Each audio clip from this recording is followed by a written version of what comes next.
this is Doug Howard, president of Growth Team Strategies, with another episode of Selling the Dream, our podcast for folks that are hopefully at some point going to think about maybe selling or transitioning their business and things they should be thinking about well in advance. I'm joined again today by my Southern friend, Kathi. Kathi Fleck, one of our senior consultants and one of our former clients, and the head of comedy for Growth Team Strategies. So we appreciate that. Now, she's really the straight person, right? I'm just the one who laughs. You're the comic. You're just the one, yeah. You're the Ed McMahon of this operation. So that's cool.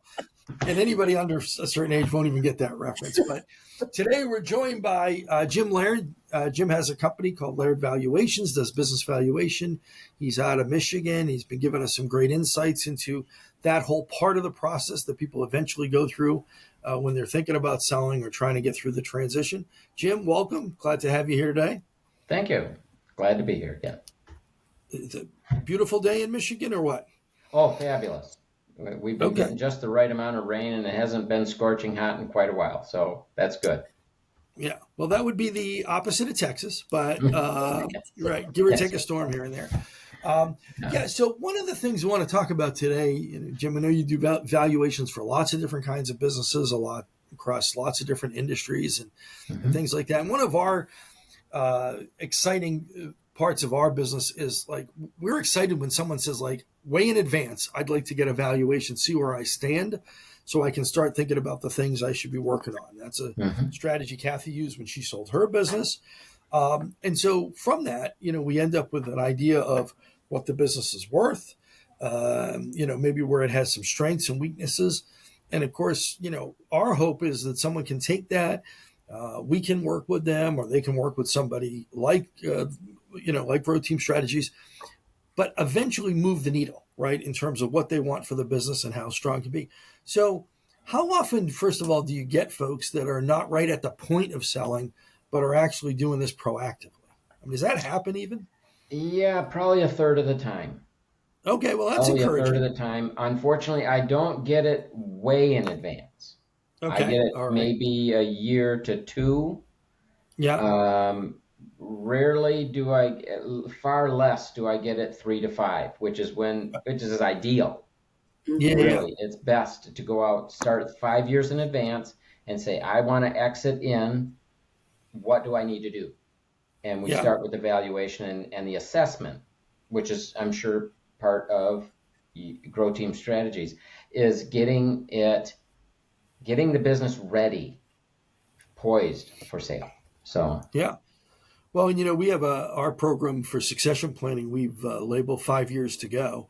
And it's funny because people say, well, what if I don't want to be here for 5 more years? And it's like, well, you can do things in a shorter time frame, right? But a lot of what we look at is sort of that window of, maybe 3 years of what the business has produced, or what the taxes have shown, or what the profit has shown. And if you're going to improve things and then have that window of time where you can look at several years of financials, you need a good 4 or 5 years really to just kind of get things to where you'd like them to be, ideally, right? I think so. Yes. Yeah. I would agree with that. So Jim, go ahead, Kathi. Jim, do you, let's say you do a valuation and then they plan to sell it in 2 years. Do you do another updated one or a complete one? How do you handle that when they're actually ready to put it on the market to sell? That's exactly what I would do. I would do an update for them. Okay. I recommend it starting 5 years in advance and go every other year is probably enough. And the last year is it creates a trend, if you will. They've demonstrated, here's what it was worth 5 years ago. Here's what it was worth 2 years ago. Here's what it's worth today. We've got a trend of increasing value or demonstrated consistent value in the face of whatever adversity. That kind of demonstration goes a long way, I think, with buyers. I would imagine they it have would. an understanding. Give a lot of confidence. Gives the seller a chance to proactively adjust things within the financial statements to get them poised for sale. Good. So when you look at that, Jim, and someone has gotten a valuation, like, what are some ways that they can use that to sort of help drive, getting that valuation to a better place? Like how should they be, and how much of that do you get into in the discussion that you have? Maybe not like what they should do, but why the valuation is what it is. You know what I mean? Okay, a couple of different pieces there. Yep. The the valuation runs on the best understanding any appraiser has of the financial statements we're given and other Yep. information, not just the financial statements, but all the peripheral information about the operating agreement and how it is set up by their lawyers so that their exit can be done multiple ways or only one way. As far as how to drive value, I'll label it one thing: clean financial statements. But more to point, look at your profitability and compare it to the industry, and make sure that you're operating correctly for your industry relative to it, because that's what your buyer's going to be looking for. They're going to say, well, wait a minute, if you're off, as in low, and you're not. So do you need to raise prices? Do you need to cut costs? Where's the issue at? And taking a good look at that and having a clean understanding of that and wherever you're at is why you're there. You understand that will go a long way to helping you make adjustments down the road in the next couple of years, even just a couple No, of years. that's awesome. Yeah. So, Jim, when I'm looking at market areas, so Kathi was obviously in the remodeling industry. I do a lot of work in that arena as well. Not exclusively, but a lot. And sometimes we'll see that a lot of it has to do on the individual market situation, right? So it's Right. like, well, the construction industry is doing this, but within that, the remodeling industry is doing this. But the remodeling industry just outside of New York City, as opposed to Salt Lake City, could be a very different market. And Exactly. even if I'm in a subset of an area that just, I had someone tell me one time, I'm like, well, who's your competition? And he's like, I'm the remodeler. And I'm like, well, what is, I mean, that's a great branding, but what does that mean? He's like, no, you don't understand. In a 150-mile radius of here, I am the remodeler. I'm like, well, that's a good market position to be in, right? So Indeed. how much does that sort of like what piece of the industry, where we've positioned ourselves, and even what's going on in our local market, how much does it impact things? And how does someone bring someone that like yourself up to speed on the individualness of their business?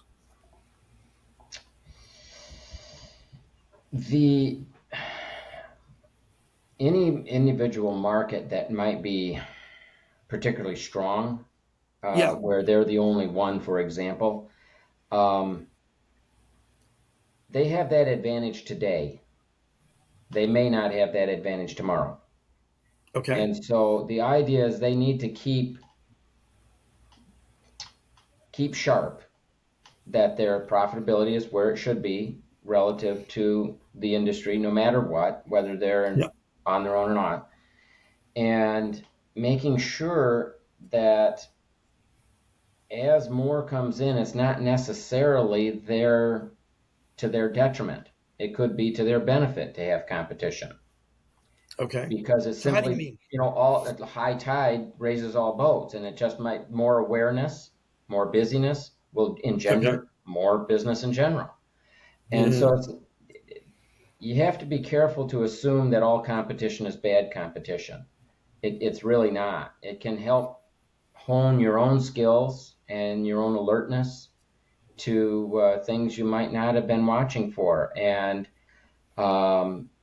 in terms of how to best poise for a sale in an environment where you're the only one, um, I'm not sure there's a best other than keep your profitability where it belongs.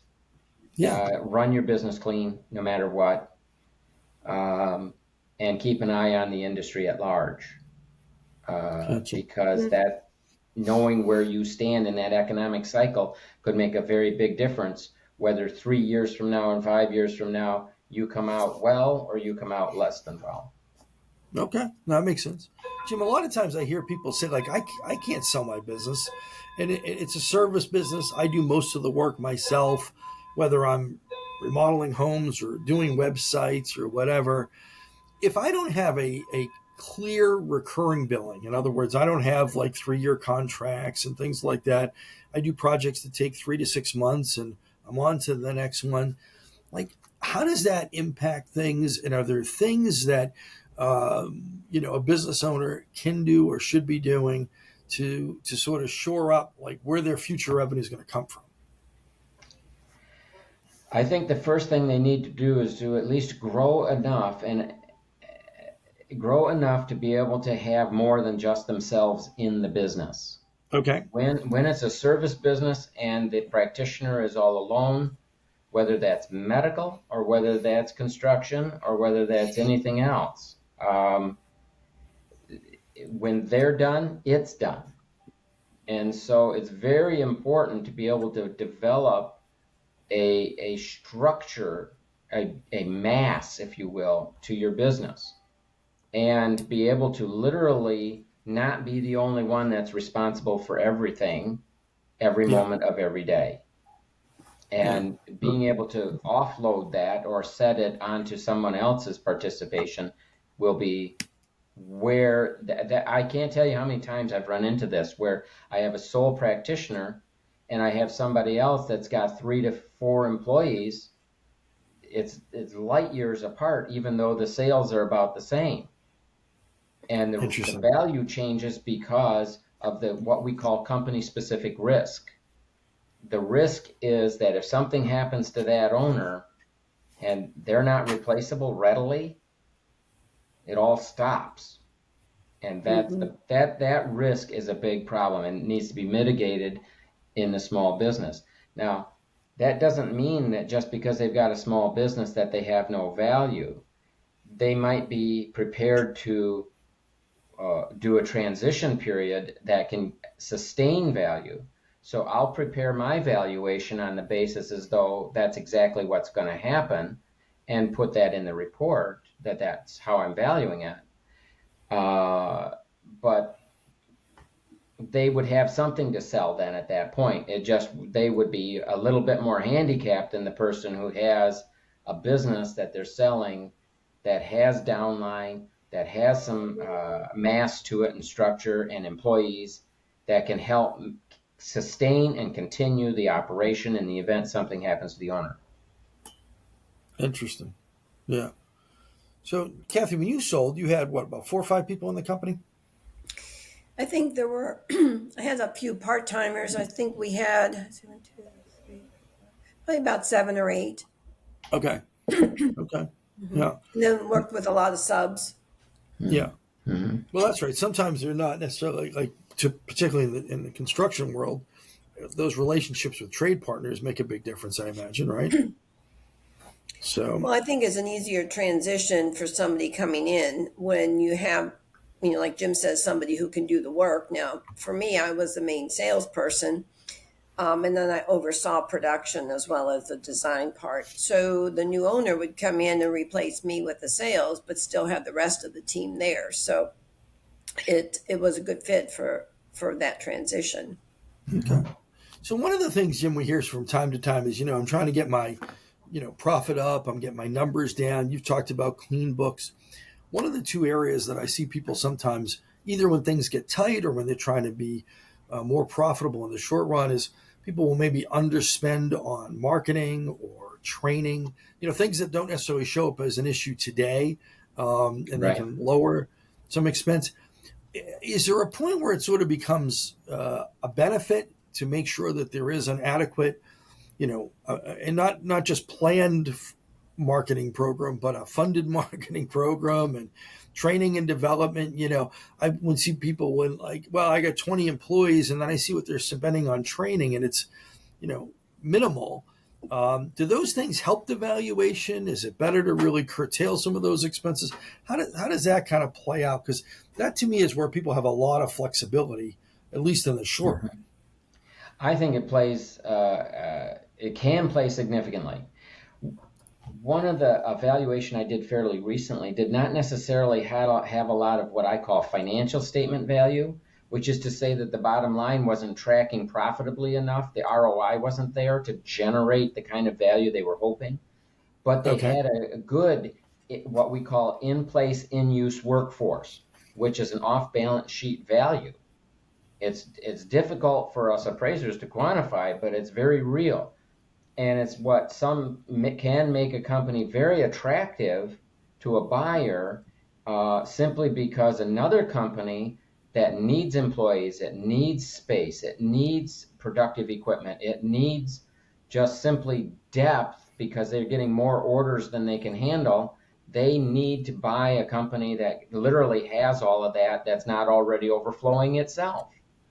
And so if you abandon your training or your marketing at a time when it's tight, you're kind of begging a future that's going to be minimal later. You don't want to do that. I would be very careful at cutting training.